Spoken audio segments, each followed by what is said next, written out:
Good morning, everybody. We're going to be playing some guitar for the next little bit. I have not shaved, so don't look at me. Let me go post the link on our website. The website is jollyrogerukulele.com. No, it's not. The website is denverguitarorchestra.com. We start the morning off with a little guitar. And so let me pull that all up. And I'm obviously struggling to get going this morning for some reason. Thursday, December 7th. Control V. Let's see if I can get in the right spot. It did. Highlight. Fix the text color. Enter,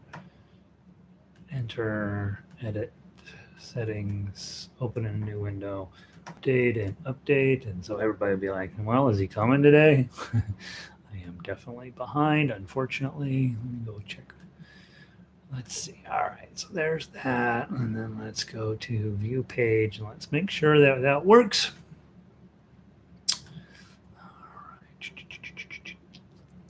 Clink. Yep, there I am. Jeez Louise, I look scary today. Good morning, Nancy. She says the sound is good. That's never a guarantee with good old YouTube. But we will see how we do today. YouTube works perfectly, like absolutely great until it doesn't work, and then it doesn't work at all. So we each day is a bit of an adventure. So we'll get it or two and get everybody in. I got logged in pretty late today. Clearly, I'm running way behind. Good morning, Vic. We got a new tune that we're going to work on today called El Noir de la Mer. We worked on this in harmonica class, and it's a delightful tune. And then Elizabeth spent a little bit of time wandering the internet and found several really beautiful guitar versions of this. And our version is maybe a little on this. I don't know. I don't want. I don't know. I think our version is lovely, and so we'll be working on that today. Key of G. The chords are not complex overall for this piece of music, so we'll see how it goes. Good morning, Evelyn. Welcome in. Happy. Good morning, Pauline. The gang's all here. Yeah, we're starting off late this morning, guys, and I apologize. I work as hard as I possibly can on Sundays to get all of the sheet music posted, and I still I fail.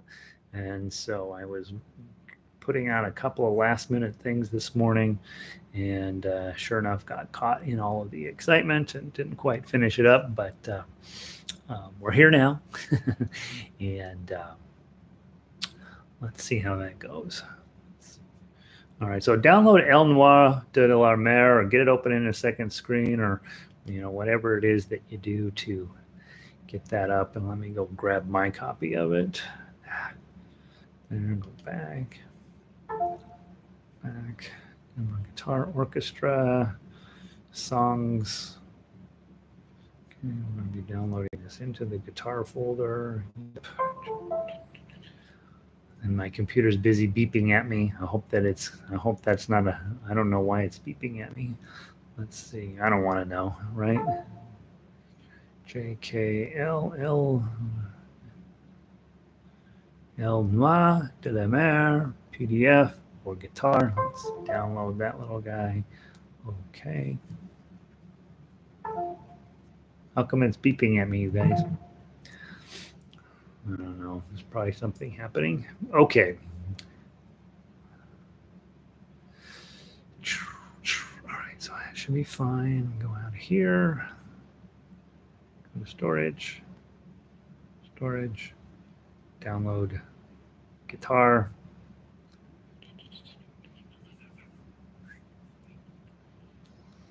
All right, here we go. There it is. So, Catalan song, probably 19th century, probably, they don't know. And the thing with this one is you've got dotted eighth notes followed by 16th notes. Bum, ba-dum, right? So bum, ba-dum, bum, ba-dum, bum, ba-dum, bum, bum. And so when we talk about how do I know that, I'm looking straight at the standard notation line, and you'll see you've got a dot, an eighth note with a dot after it. Often, 80-90% of the time will be followed by a little buddy, and that's a 16th note, right? So that the two notes together equal 2 beats. So you have a long, short, long, long, short, long, long, short, long, long, long, medium. So that's what you're working on there. Bum, ba-dum, bum, ba-dum, bum, ba-dum, bum, bum, bum, ba-dum, bum, ba-dum, bum, ba-dum, bum. Once you know that section, then you know the next 8 measures as well. For the most part, they change a little bit, but the song a little repetitive. So then we go through, we play that, and then in the second part of the song, the melody will change, but it's since this isn't a Christmas song, a lot of us know. Let's spend a little bit of time just digging into exactly how each of the note, how the melody works. Then we can talk about tough acts. I talk about it all the time in terms of, hey, let's make sure that we're playing melody. Let's make sure we know what we're doing with the melody, because then that's going to hold the rest of the song together. There's an implicit assumption there that you're going to keep steady time, at least when you're learning the song. Once, and you guys have played with me enough to know that I don't necessarily keep steady time. If we were working in a duet in the same room and we were all hanging out together, then heck yeah, I would be keeping much better time. But when I'm sitting here playing to a laptop with no other assistance, my timing can get a little like this, which is fine.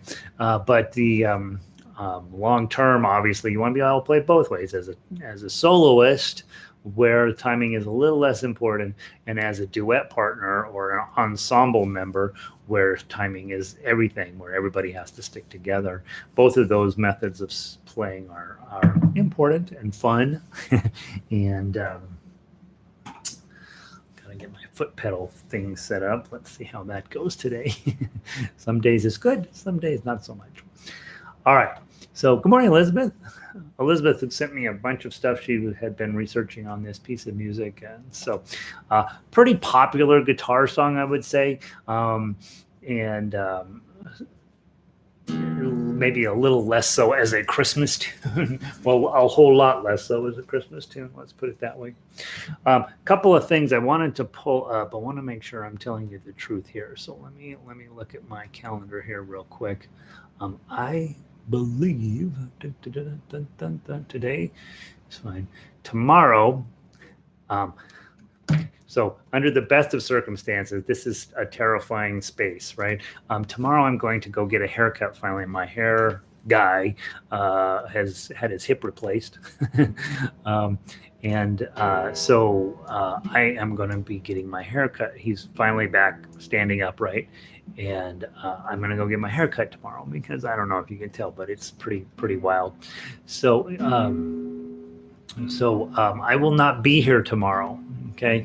But I am going to post, God willing and the creek don't rise, another tune for us to work on this week, so that we have a couple of new tunes.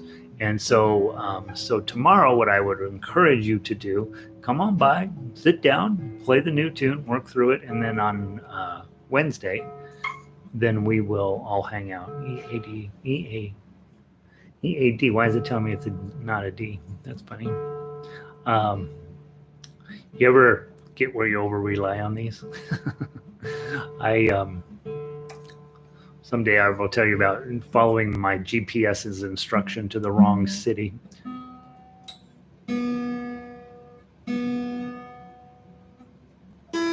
I may have already told you that. Okay.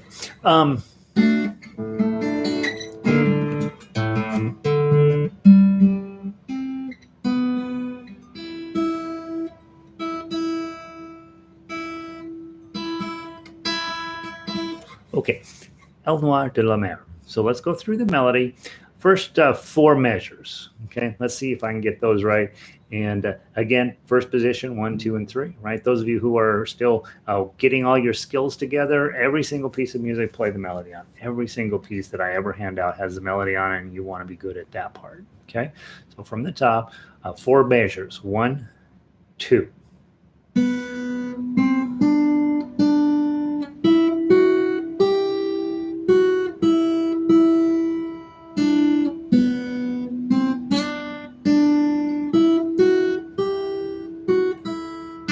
Isn't that nice? Let's play it one more time.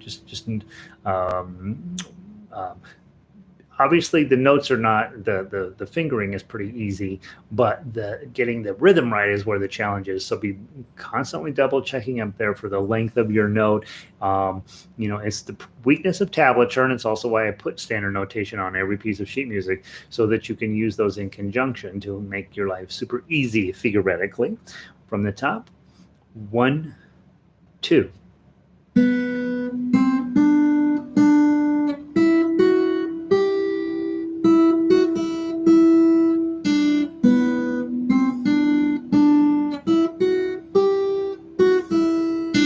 Do it again. I made one mistake. Let's do it again. Go.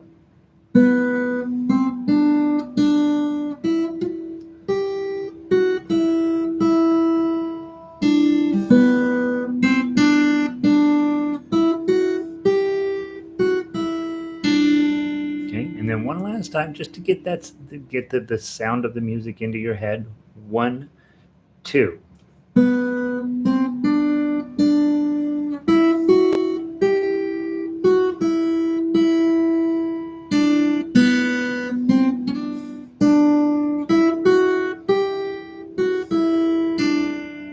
Very nice.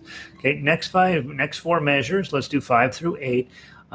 They're gonna end these first 4 kind of feel like they have a lot of rising action on these. This section is going to feel a little bit like it's got some descending action in it. So let's hear how that goes from 5 to 8. 1, 2.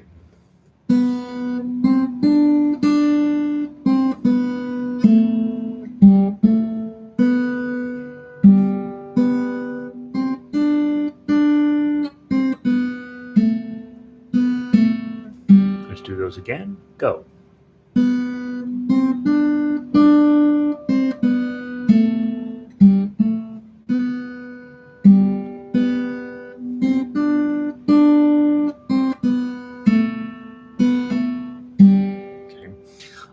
I didn't include lyrics on this. It does have lyrics. I'll be honest, I think the lyrics are kind of dumb. It's about bringing raisins to baby Jesus.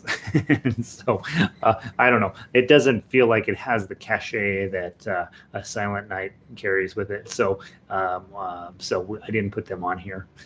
Plus they're in Catalan rather than English. So converting, not only are they kind of lame lyrics, but they're really lame when you put them in English.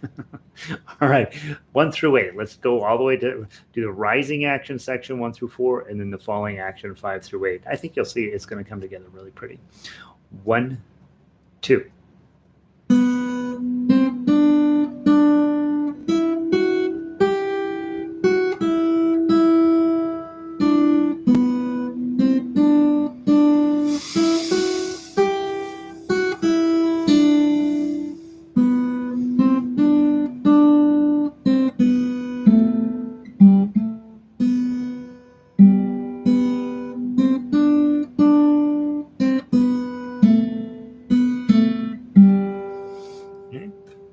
Okay, then we're going to see a whole lot of repeats go on here. Basically, the next next 8 measures are going to be more or less the same. I think they might be exactly the same as what we just played.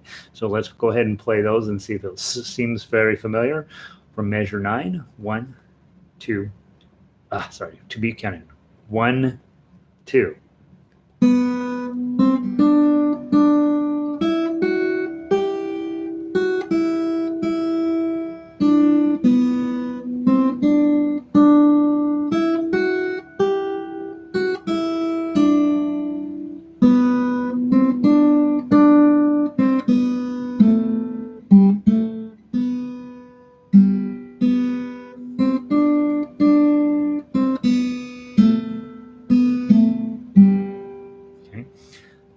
So nice takeaway here. You got to learn the first 4 measures. You got to learn the next 4 measures. And then after that, you're done with the page.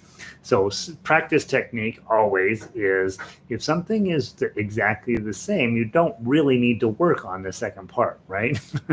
So I used to waste all kinds of time in practice just playing songs top to bottom, top to bottom, top to bottom, top to bottom. And that's a dumb way to practice.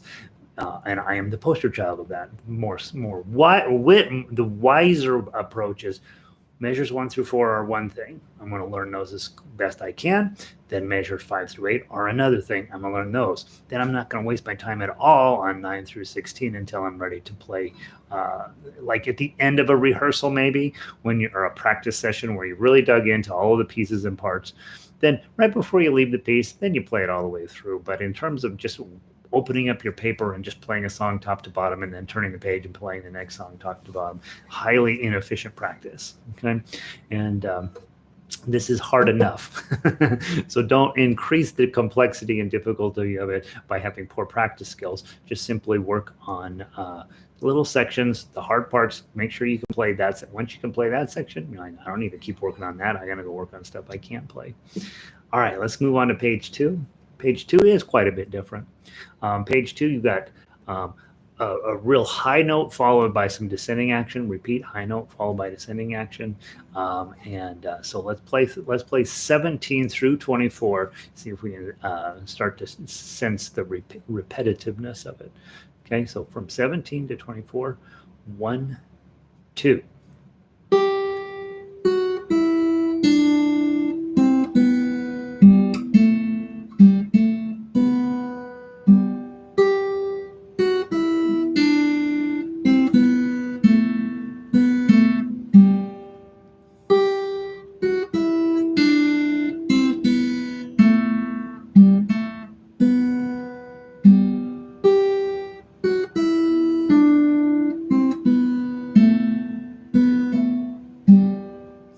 So 17 through 20 is repeated 21 through 24. So now we only have to learn those 4 measures. So far we only have 3 sections, each 4 measures long.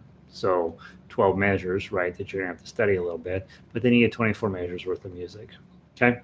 And then let's talk very briefly about the ending of the song. The ending of the song just sort of drags out a little bit. And every version that I looked up had the same thing.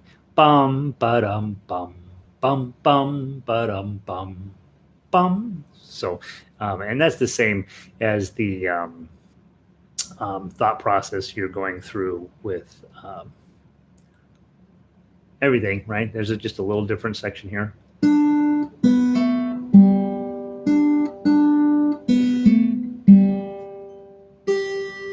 And then we have a nice G note at the end there. The only surprising note, honestly, in the entire piece is at the end of 25. You're like, oh, I'm supposed to hit that 3 twice. Oh, okay. Otherwise, everything else flows very Christmassy. It's very, oh yeah, this sounds like a Christmas tune. I don't necessarily know it, but it has all of those markers of a Christmas tune where the chords aren't too radical. The melody's very beautiful. Put it all together, and it sounds really lovely.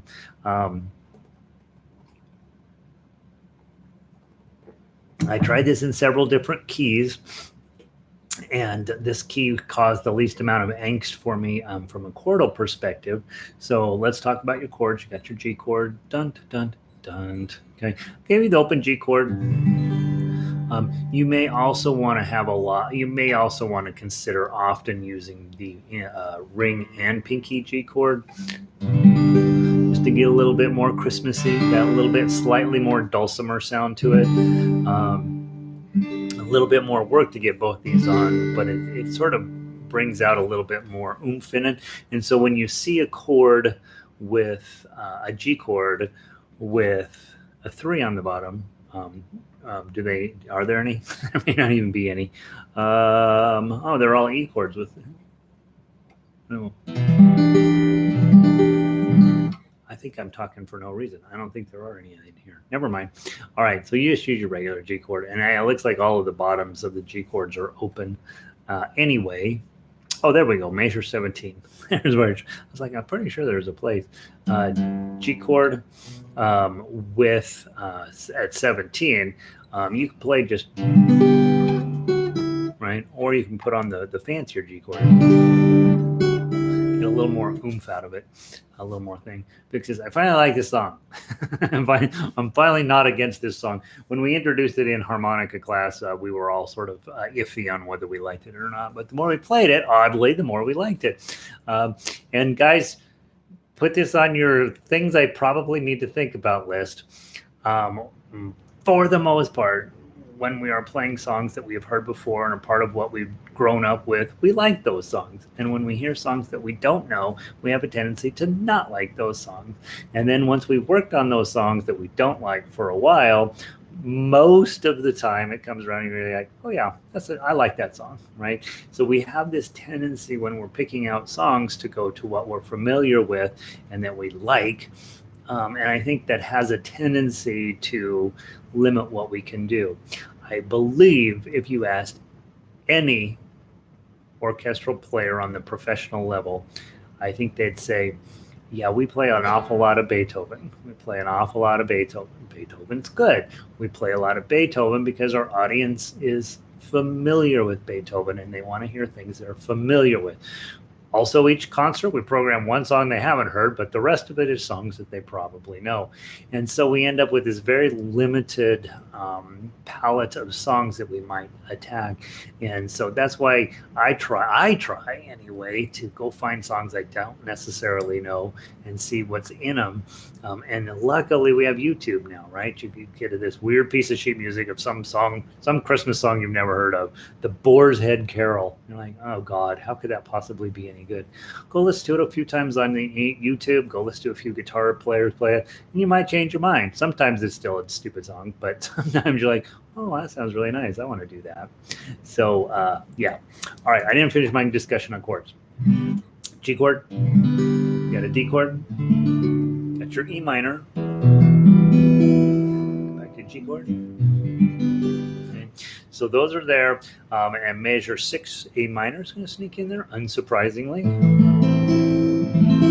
Okay. The only weirdish chord, and it's sort of me pushing a little bit of jazz into this, is the E minor 7th at measure 7.5. That just gives it a little bit more complex sound to it. Probably the original wouldn't have had an E minor 7 in there, but it sounds really nice on guitar, so I put it in. And then take just a moment whenever you grab a new song and say, how close is this to music theory? So it's in G. You put a G on your thumb, right? Next one's G, and then A minor. Yep, that shows up. G, A, B minor doesn't show up in this song. Whew, dodged a bullet. And then G, A, B, C. C major, oddly, doesn't show up in this song, but D major does, D. And then over here on the 6th is E minor, and that one shows up. So they have skipped the 4 and replaced it with the 2 and the 6. And it just gives it a little less folk music-y feeling to it when you don't use the 4th. It kind of takes it over into a different part of music that's quite enjoyable. Honestly, you see a lot more minor chords in here than you would see in a folk tune where we stick generally with major chords. So there's that. Okay, let's walk through the tough acts for obviously the first 8 measures and then 17, and then we'll play it a few times. So we're starting with that G chord. The melody notes is 0 on the bottom, so we're just going to drag it down, and we're not going to use this finger at all. And then we got to go grab 1, 3. If you grab the 3 with your ring finger, which you should, then you can easily put your D chord on. I went ahead throughout. And on the D chords included the A string as part of the strum. But you can decide. You can also just do the D from the D string down. It gives it a little more power and a little less wishy-washiness down here with this A string. But I like the A string because I'm not trying to get a folk tune. I'm not trying to get super powerful. I want just a nice, big, beautiful, ongoing rolling sound in there. So I included the A's. And then O2, just middle up, middle down. We'll grab your E minor with your pinky. That's how I almost always do it. I don't really think your ring finger feels very comfy down there. So E minor and a pinky. Okay, and then 2-0. Back to your E minor. And with that one, that second E minor strum may be too much. It depends on your guitar. On this guitar, it's probably a little too much. If you have a pretty, decent quality guitar, it's going to be pulling these bass strings through anyway. So you may not want to hit those again. You may just want to hit some of the lower strings to get that nice, pretty sound out. Hit the 3, and then go to measure 3, another open G chord. D chord, O2, and then E minor with the 3 again, 2-0, and then a D chord. Okay, so let's just go back through and play that little section there, not fast. We're just trying to get our fingers and our head around it. 1, 2.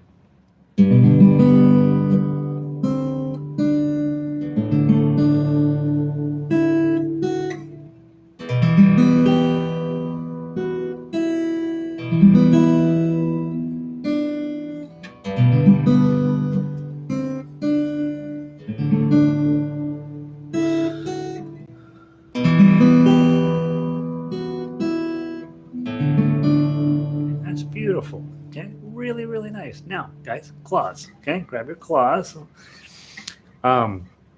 This entire melody's on first. Well, not the entire melody. Most of the melody on string. Every time I say this is the way it is, then I find out no, it's not that way at all. First and second string are heavily evolved in this section anyway. So we would be thinking about put these 3 fingers down here and then have your thumb on the root note. So if it's a G, your thumb is on that top string. If it's a D, you use either the 4th string as the D, or with my arrangement, you might toss an A string in there. Either way, and then on E minor, when you're holding your E minor, your thumb is on the E string. Okay, and those are our 3 chords. So let's go ahead and try, doing this kind of thing. Your first note isn't on the 1st string, so obviously you don't want to hit it. You might just use these 2 fingers. Go grab 1, 3. Go grab a D chord, maybe the bottom 4 strings. Or I'm sorry, bottom 5. The middle 4 strings. Okay. That sounds weird there. So maybe just do these 3. Okay.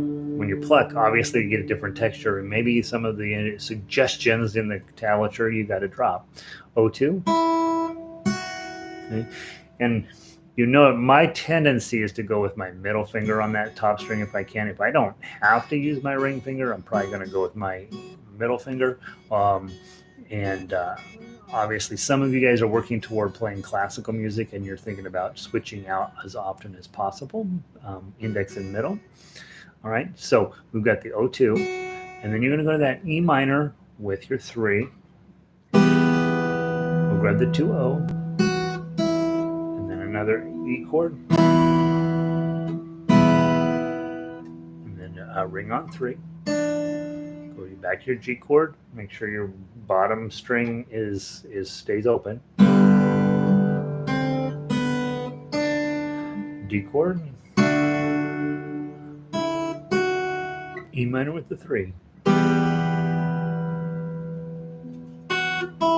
D chord. Okay, so let's go back through and play that just with the plucking. Okay, from the top. 1, 2.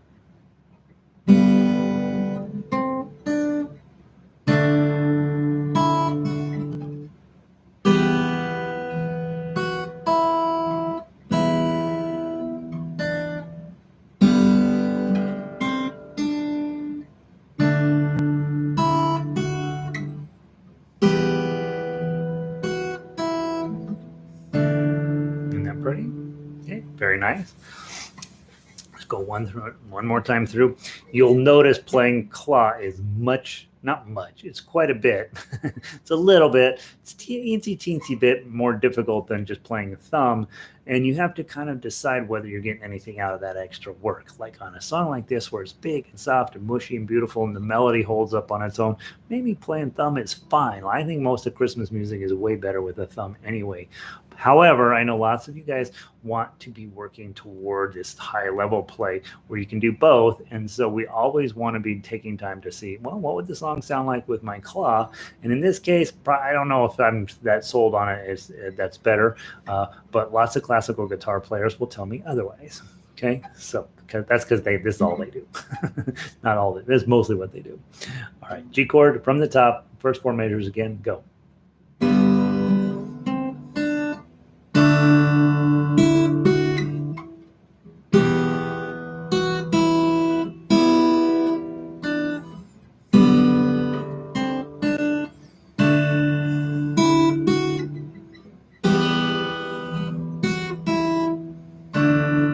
That's lovely. Okay. Then we got to move on to those next four measures, measures 5 through 8. Let's take a minute to talk about those. First, let's play through it with our thumb. G chord open, same as the beginning of the song. And then D chord again. And now things change. 1 O, A minor, put that on just 3 strings. And then lift up your ring finger, put it back. G chord in the middle of major 6. Another one. 1, 3. And then just do that. Instead of putting both fingers down for the E minor, just put down one. It sounds a little cooler on guitar. 1 O and then A minor again. Lift up your index finger to get the 0, and then go get the 2, and then a G chord. Okay, let's go back and play those four measures, starting at measure 5, 1, 2.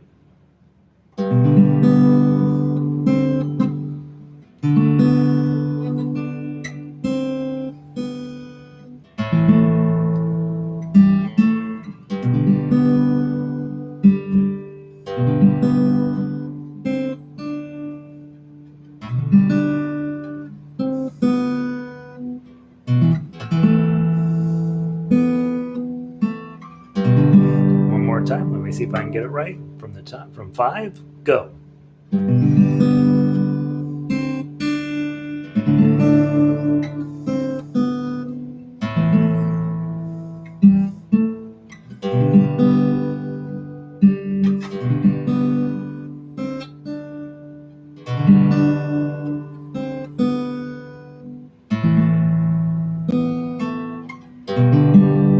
Okay, sounds pretty nice. So now let's go through and try plucking it. Same thing from measure 5, 1, 2.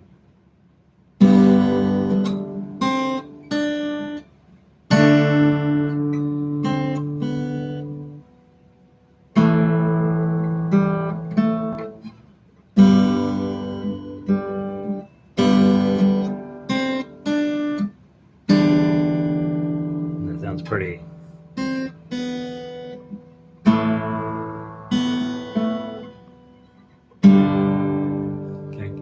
And often when I'm reading through a tab, I'm trying to grab as many strings as possible. When I see 4 notes, I'm like, oh, thank goodness. And I can go ahead and pull my thumb all the way up here.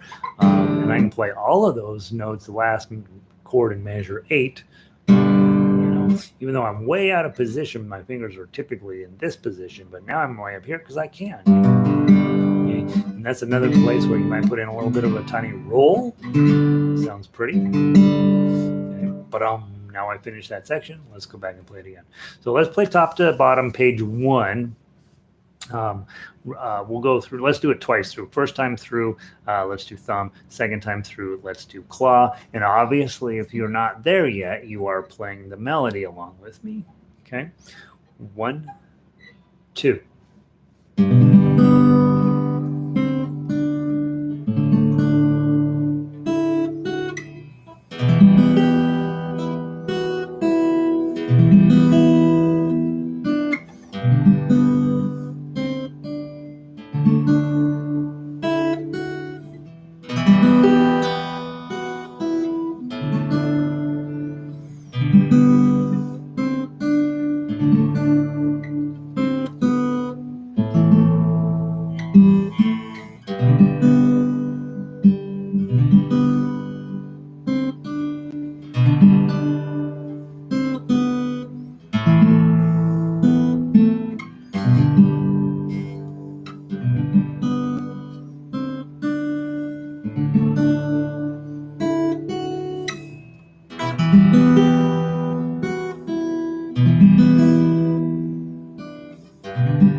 top.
Okay, beautiful. All right, let's keep moving forward. We're going to just get through this one song today. Next is page obviously 17 through 20. And so let's just very quickly run through that. I've got a G chord, plum, 2-0, and then D chord, 1-0, A minor, again, ring finger up, then to the E chord, and then nice to G chord here, 2-0, D chord, 1-0, A minor, index up, G chord, and then it repeats. So that's feels very comfy once you've studied that first page pretty heavily. You're like, yeah, more of the same, a little bit different. Okay, so let's play through 17 through 24. Let's do that both ways, thumb and claw, or if you're newer, just melody, right? If that's feeling comfy, do that. Okay, one from 17 twice through, 17 to 24 two times. Did I say that? I think I said that. 1, 2.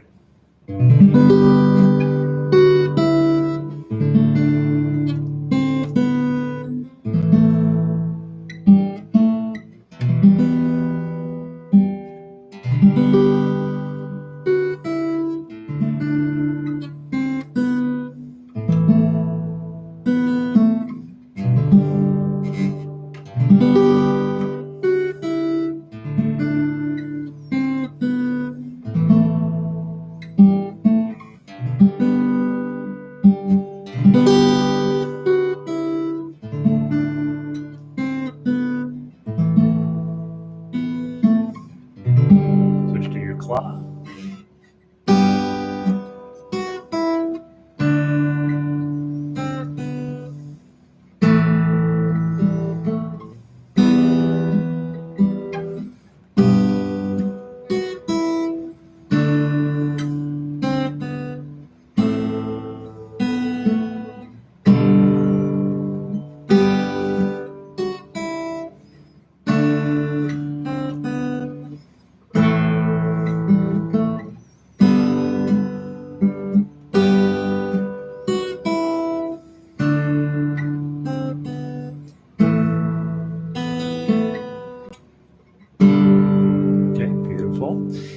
Before you let that die out completely, go grab your D chord again and then do 3 of those strings or 4 of those strings.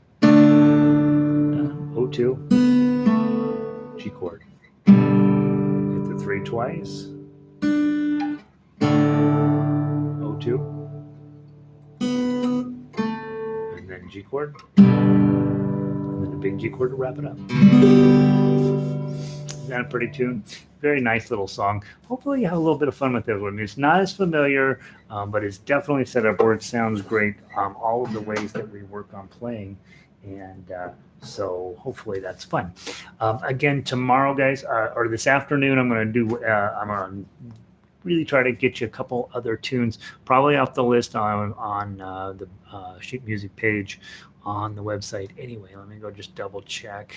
Go back here. Dun, dun, dun, dun, dun. Not here. That's not where I needed to be. Sheet music. Now I have several others that I've never published that I may have time to get through, but if I don't have enough time, I will post up one of these songs on the sheet music page, and I'm tending toward going through and double checking our newer songs. So I've been doing a lot of work on White Christmas. Let's see, and I. Silver Bells, I think. I have an updated version of that. And so that's where I've been putting a little bit more energy in. So I'll try to get those posted up for you. And then don't come tomorrow, right? Come sit down at your computer and stare at the laptop just like you would right now. But I won't. I got to go get my haircut. You can tell things are not going well with my head. So let's get me over to the haircutting guy. And then so I won't be here tomorrow. You still play your guitar though. Be disciplined. Yeah, that's it. That's what I know. Nancy, you're welcome. Sounds nice on the guitar. It does sound nice on the guitar. And guys, not a bad idea. Go type in El Noir, because I found this for harmonica on accident. And then I went into my folders. I've had this sitting in my guitar folder since 2017. And I know I messed around with it in 2017 and then never got back to it. So I'm delighted that we got it. Go into YouTube. Type in the title and then just type guitar after it. There's several really, really beautiful versions there. And, obviously some of those are more complex than what we have here.